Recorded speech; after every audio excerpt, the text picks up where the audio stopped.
Good morning to all students. In a last class, we discussed about the Kirchhoff second law और Kirchhoff voltage law, या फिर हम उसको बोल सकते हैं Kirchhoff loop law. ठीक है. Today we discuss about the numerical question based on the Kirchhoff voltage law. Right? Kirchhoff voltage law जो है राजस्थान बोर्ड के एग्जामिनेशन में कई बार आपसे पूछा जाता है और बहुत ज़्यादा उसके पर्पज से इम्पोर्टेंट भी है, तो आप उसको अच्छे से समझें क्योंकि ये फिक्स क्वेश्चन आपके एग्जाम में आते हैं. बात समझ में आ रही है? तो देखो क्वेश्चन में क्या दे रखा है, find the value of the I1 and I2 of the following circuit. देखो आपको एक सर्किट गिवन है, पहले सर्किट को समझो आप क्या है. इसके अंदर आपके पास में एक सर्किट है दैट इज ABCD. इसमें फर्स्ट लूप क्या है, इस सर्किट में देखो करंट फ्लो हो रहा है I1, इधर से फ्लो हो रहा है I2. यहाँ पर हमने EMF लगा रखा है 6 वोल्ट का, यहाँ पर हमने EMF लगा रखा है 10 वोल्ट का, यहाँ पर रेजिस्टेंस 2 ओम का है, यहाँ पर 2 ओम का है, यहाँ पर 10 ओम का एक रेजिस्टेंस लगा हुआ है. देखो करंट का फ्लो समझो पहले क्या है. देखो यहाँ से करंट क्या हो रही है, फ्लो हो रही है I1. ठीक है, यहाँ से इसमें से करंट फ्लो हो रही है I2. तो टोटल इस पॉइंट के ऊपर करंट कितनी आएगी. तो देखो यहाँ से करंट जो है यहाँ पर आएगी, यहाँ से भी यहाँ पर आएगी, तो टोटल इस पॉइंट के ऊपर यहाँ पर इस के अंदर करंट कितनी फ्लो होगी यहाँ से यहाँ तक, I1 प्लस I2. क्योंकि I1 यहाँ से आएगी, I2 इधर से आएगी, तो दोनों का डायरेक्शन तो यही है. तो यहाँ पर टोटल करंट की वैल्यू कितनी हो जाएगी, I1 प्लस I2. अब देखो इसमें लूप कितने बन रहे हैं. देखो सबसे पहली बात ABCDA first loop. Second loop हमारे पास में कौन सा है, BEFCB. ये सेकंड लूप हो गया. हमने किरचॉफ लूप लॉ को हमने कल समझा था, उसके ऊपर ही बेस्ड हम कर रहे हैं. देखो बात को ध्यान से समझना. देखो हम इसमें हमको क्या करना, I1 और I2 की वैल्यू फाइंड करनी है. आपको क्या फाइंड करना है, I1 एंड I2. ये जो करंट है I1 और I2 आपको कैलकुलेट करना है. अब देखो इसको कैलकुलेट करने के लिए सबसे पहले मैं कंसीडर करता हूँ फर्स्ट लूप ABCDA. बात समझ आ रही है, ये लूप हम कंसीडर कर रहे हैं. अब देखो सबसे पहली बात लूप ABCDA. अब देखो कल मैंने आपको क्लास में बताया था कि आपके चलने का डायरेक्शन, लूप का फ्लो होने का डायरेक्शन और करंट का डायरेक्शन अगर सेम है तो हमेशा क्या लगाओगे, नेगेटिव साइन. ठीक है, बात समझ में आ रही है. आपके चलने का डायरेक्शन और करंट का डायरेक्शन अगर सेम है, बात समझ में आ रही है, तो आप कौन सा साइन लगाओगे, हमेशा नेगेटिव. और अगर आपके चलने का डायरेक्शन और करंट के फ्लो होने का डायरेक्शन अगर ऑपोजिट है तो आप कौन सा साइन लगाओगे, पॉजिटिव. देखो A से B चला, यहाँ पर कोई भी रेजिस्टेंस नहीं है, तो हम यहाँ पर हमने क्या बताया था किरचॉफ सेकंड लॉ में, करंट और रेजिस्टेंस का प्रोडक्ट जो होता है वो हमेशा किसके इक्वल होता है, EMF के इक्वल होता है. तो देखो A से B जब मैं चल रहा हूँ तो यहाँ पर करंट I1 तो है लेकिन रेजिस्टेंस नहीं लगा हुआ है यहाँ पर, तो इसको हम यूज़ नहीं कर सकते. अब देखो हम B से C चल रहे हैं, मैं B से C फ्लो हो रहा हूँ, मेरा डायरेक्शन यूँ है, लेकिन आप ध्यान से देखना करंट फ्लो किधर हो रहा है, ऑपोजिट डायरेक्शन इस तरफ हो रहा है. मैं यूँ जा रहा हूँ, करंट यूँ आ रही है. ठीक है, तो यहाँ पर देखो ये क्या हो जाएगा, रेजिस्टेंस कितना है 2 ओम और करंट कितनी है I2, तो ये कितना हो जाएगा 2I2. ये देखो मेरे फ्लो होने का डायरेक्शन और करंट के फ्लो होने का डायरेक्शन दोनों ऑपोजिट है, इसलिए हमने साइन कौन सा लिया है, पॉजिटिव. बात समझ में आ रही है. तो ये कितना हो गया 2I2. अब हम EMF हमारे पास में यहाँ पे लगा हुआ है 10 वोल्ट का. अब देखो हम यहाँ से फ्लो हो रहे हैं तो बाहर किससे निकल रहे हैं, नेगेटिव साइन से आगे जाएंगे हम. लास्ट साइन हमारा कौन सा, नेगेटिव है, तो यहाँ पर माइनस का 10 आ गया. बात समझ में आ रही है. अब देखो अब मैं यहाँ से C से D जा रहा हूँ, तो C से D जाने में देखो मेरे पास में कोई भी रेजिस्टेंस नहीं लगा हुआ है तो इसका यूज नहीं होगा.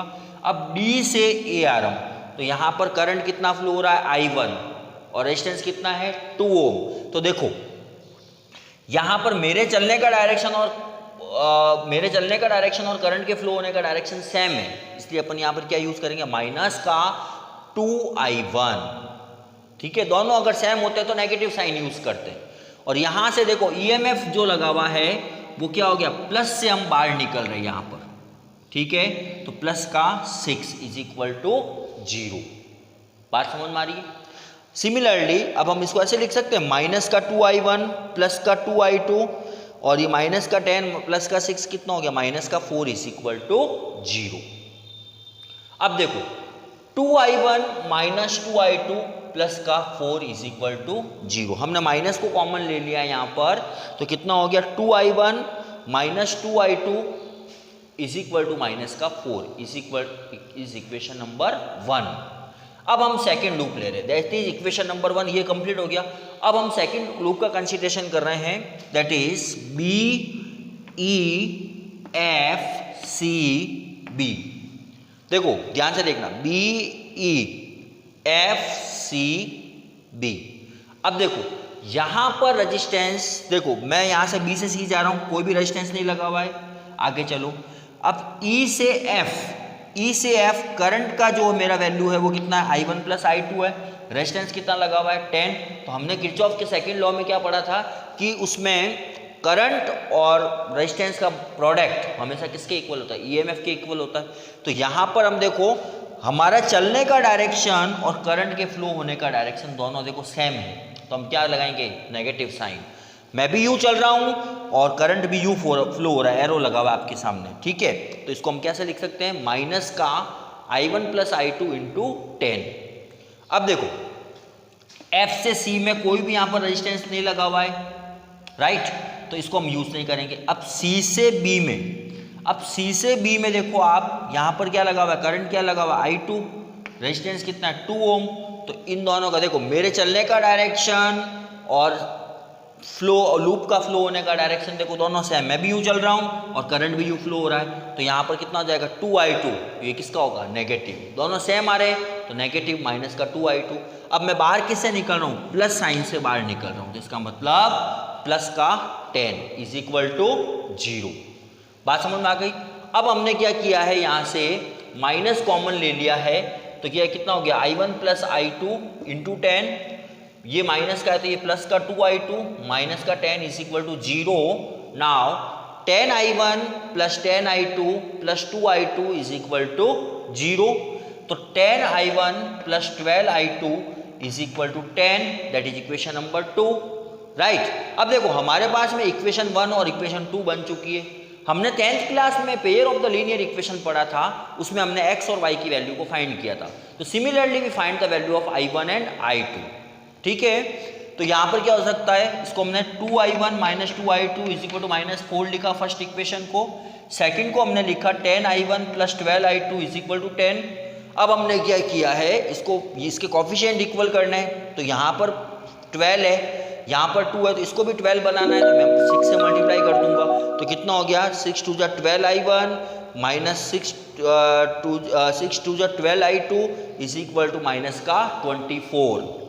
ये कितना हो जाएगा, 10i1 plus 12i2 is equal to 10। ये दोनों साइन आपस में कैंसिल हो जाएंगे, तो 12i1 प्लस 10i1 ये कितना हो गया, 22i1, और इन दोनों को सॉल्व किया तो कितना हो गया, माइनस का 14। तो i1 की वैल्यू कितनी हो जाएगी, -14/22, -14/22। तो i1 की वैल्यू कितनी हो जाएगी, -7/11। अब हमने i1 की वैल्यू तो फाइंड कर ली है। अब आपको क्या करना है, I1 की वैल्यू को इक्वेशन नंबर 1 में पुट कर दो, तो I2 आ जाएगा आपके पास में। तो putting the value of I1 in equation number 1, 2i1 minus 2i2 is equal to -4।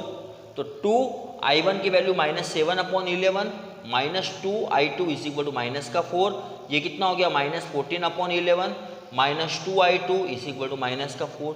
तो -2i2 is equal to -4/1 plus 14/11, ठीक है। तो -2i2 is equal to -44 plus 14/11। तो -2i2 इज इक्वल टू कितना हो गया, -30/11।